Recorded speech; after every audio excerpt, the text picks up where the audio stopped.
Alors voici le récit de Gérard Carsan sur les événements étranges qu'il a passés dans une vieille bâtisse. Ce récit a été raconté pour un journaliste dans Le Parisien. Il y a quelques mois, après une randonnée en forêt de Fontainebleau, nous faisions halte dans un joli village où nous tombions en arrêt devant un magnifique bâtiment ancien portant un écriteau à vendre. Pour nous, ça a été le coup de foudre. Certes, le corps de ferme semblait bien délabré et il faudrait d'importants travaux pour le rendre habitable. Mais notre amour des vieilles pierres nous a incités à nous enquérir du prix. Nous trouvions le gîte et le couvent loin de là, au café-hôtel de la place. Ma femme se renseigne auprès de l'aubergiste depuis combien de temps la maison est à vendre, et quel en est le propriétaire. Notre autre nous regarde intrigué. Vous m'êtes sympathique, alors si je peux vous donner un conseil, laissez tomber. C'est une affaire pourrie, la bicoque est hantée.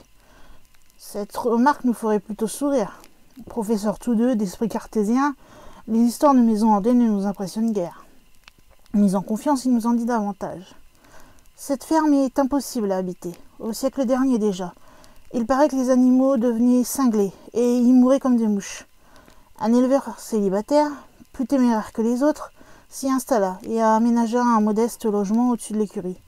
En 3 ans, il est devenu fou, et ses chevaux aussi. D'après son arrière-petite-nièce, qui vit toujours à la maison de retraite, l'eau du puits devenait rouge les nuits de pleine lune, et les poutres de la maison saignaient. « Oh !» dis-je alléché par ce parfum de mystère, « quelle belle légende ! Vous ne me croyez pas ?» L'aubergiste me lança un regard curieux. « Si, à qui appartient la maison à présent ? Depuis la guerre, 5 ou 6 propriétaires se sont succédés là-dedans. Dans les années 60, des beatniks louèrent l'endroit pour établir une sorte de communauté de marginaux. Et c'était devenu un véritable bordel jusqu'à ce qu'une des filles se soit pendue et que la police ait nettoyé leur porcherie. Ensuite, ce sont des Parisiens qui vinrent y camper durant le week-end. Ils vivaient dans une vieille caravane installée dans la grange. On les retrouva morts dans la forêt, tués par des chirotines. Puis, ce fut un couple d'Anglais, amateurs de chevaux. Le mari mourut d'un coup de sabre en pleine poitrine. Il y eut encore 2 autres propriétaires, toujours des étrangers, car personne dans la région n'était assez fou pour acquérir cette ruine maudite. Enfin, c'est Danny qui a racheté le tout pour une bouchée de pain, afin d'y entreposer des vieilles voitures. Lui, il ne croyait pas du tout à toutes ces diableries. Or, au cours d'un week-end de la Pentecôte, ces guimbardes de collection ont brûlé. Brûlé ? Oui, brûlé. Malveillance criminelle ? Non, combustion spontanée, ont conclu les experts.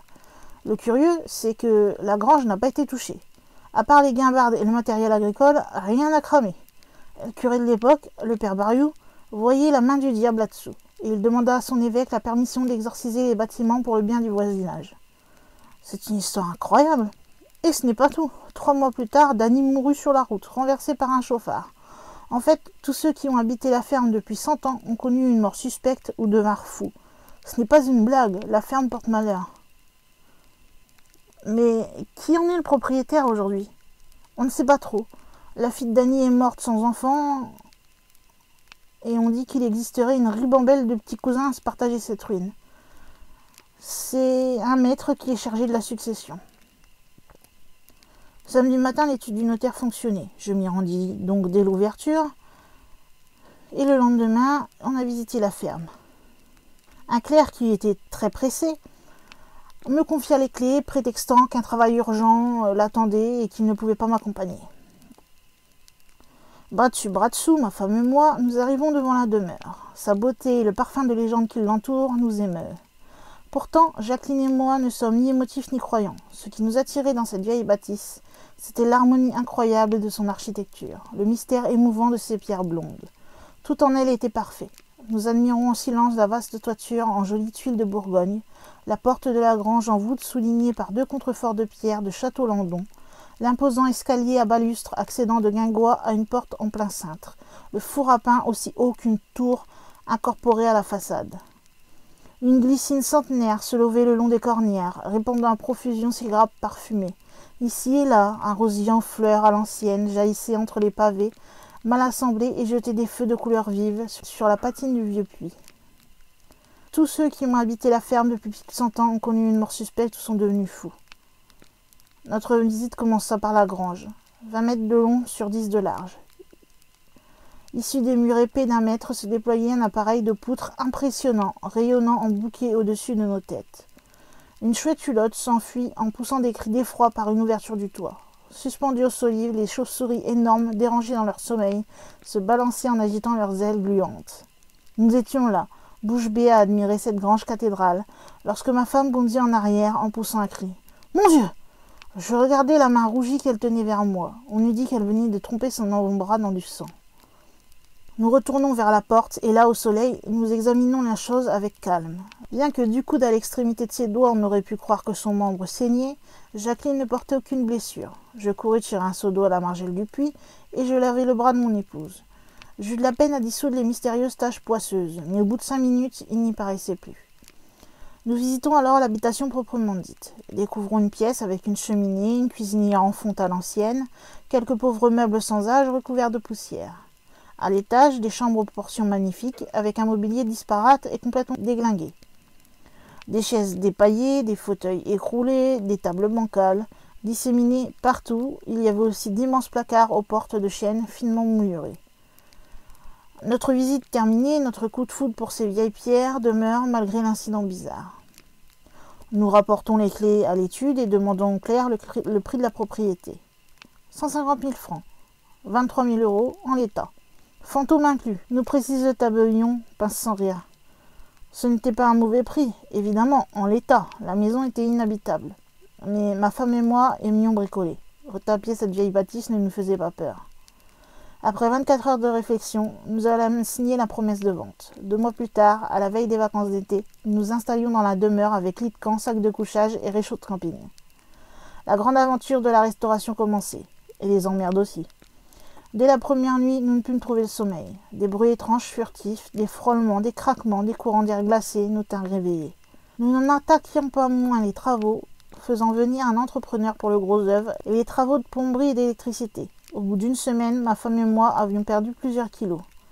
Comme il faisait très beau, nous décidons de dresser une tente dans le jardin et de camper dehors. Bien nous en a pris, car le sommeil revint. Mais coup sur coup, plusieurs incidents retardèrent nos travaux. L'artisan plombier, qui venait à peine de terminer la canalisation, raccordant la ferme au tout à l'égout, tomba malade, et son compagnon abandonna le chantier pour retourner au Portugal. 2 autres entreprises déclarèrent forfait. À la mi-juillet, nous avions déjà dépensé la moitié de nos économies sans que les travaux fussent vraiment avancés. Nous ne nous sommes pas laissés décourager et c'est pratiquement sans aide que nous achevons le raccordement, faisant courageusement tout nous-mêmes. L'eau courante et l'électricité installées nous permettent d'aménager WC, salle de bain et cuisine. 3 chambres, bibliothèque et salon sont retapés dans la foulée, les pierres jointées et les poutres grattées. À la fin août, notre ferme est enfin devenue à peu près habitable. Nous sommes plutôt fiers de notre ferme hantée et de notre travail de restauration. Pour fêter ça, nous organisons une petite réception pour les amis. Le soir du 31 août, une bonne douzaine de copains sont là, avec femmes et enfants. Le temps est magnifique, l'air doux, la glycine et les roses embaument. Musique, rire, buffet campagnard, barbecue et bonne humeur. Vers 10 heures, soudain, dans un ciel sans nuages, un violent orage éclate. Le vent se lève, féroce et tourbillonne, renversant les tables, tandis qu'une pluie diluvienne déclenche le sauve-qui-peut. Nous nous réfugions dans la maison autour du feu qui pétille dans la cheminée et la fête continue avec un peu moins d'exubérance. Vers 1 heure du matin, nos amis profitent de l'accalmie pour sauter dans leur voiture et rentrer chez eux. Nous nous couchons tard après avoir lavé la vaisselle et tout remis en ordre. Durant la nuit, l'orage continue à tourner au-dessus du village, zébrant le ciel d'éclairs blancs auxquels succèdent de violents coups de tonnerre. La sirène des voitures de pompiers ne cesse pas de ululer. Ma femme et moi ne fermons pas l'œil de la nuit. Les craquements du plancher, des gémissements, un bruit de pas dans le grenier nous tiennent éveillés. Au petit jour, je me lève pour faire le café. Mon épouse me suit et à peine avons-nous atteint la cuisine qu'elle pousse un cri. Des interstices des parois de la vaste pièce commune suinte un liquide rouge et visqueux, maculant nos belles pierres blondes amoureusement restaurées. Tandis que sur le sol, des centaines de vers de terre sortent des murs rampant sur le carrelage. Le spectacle est effrayant. Jacqueline, qui est pourtant douée d'un caractère solide, éclate en sanglots, et elle fait une pleine tisonnière, claque des dents, prise de violents tremblements. Nous rentrons à Paris le jour même, Jacqueline refusant de rester 1 heure de plus dans cette maison hantée. Mon épouse achèvera ses vacances chez ses parents. Têtue, je retourne à la ferme, et en 15 jours de travail acharné, je répare les dégâts et j'achève de restaurer la maison. J'en étais à débarrasser la belle cave voûtée des tonnes de vieilleries qui l'encombraient, lorsque je découvre une porte de fer sertie dans la pierre. Comme elle n'a ni gond, ni poignée ou serrure, j'eus les pires difficultés à l'ouvrir. Le panneau rouillé semblait littéralement enchâssé dans la paroi. Une fois décellé, une exhalaison méphitique souffle ses miasmes à mon visage. Je recule épouvanté par l'odeur, mais je reviens à la charge, torche aux mains et mouchoir humide sur le nez. Un couloir s'enfonce en pente douce sous la maison et me conduit dans une sorte de crypte souterraine aux murs partiellement écroulés, où, à la lueur de ma lampe, je vois un vieux crucifix de cuivre au Christ cloué la tête en bas. À ses pieds, je découvre avec horreur plusieurs squelettes d'enfants.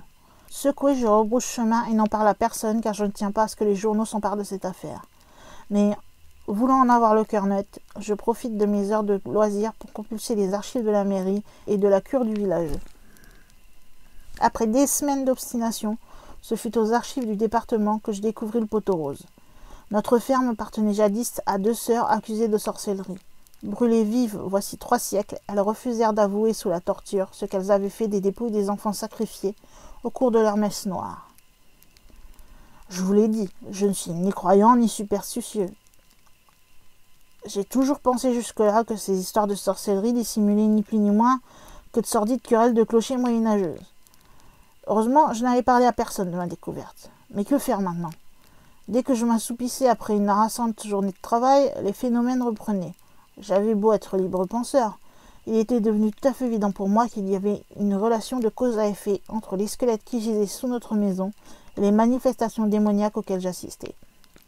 Mais comment faire pour me débarrasser de cette malédiction? Bien que j'éprouvasse une forte répugnance à cette démarche, je me décidai tout de même à rendre visite au vieux curé de notre paroisse. Le brave homme me reçut avec simplicité à son presbytère, et il écouta mon histoire sans trop d'étonnement. Il me promit de venir sur place se rendre compte. Très tôt le lendemain, il arrive par la porte arrière de notre propriété et m'accompagne à la cave.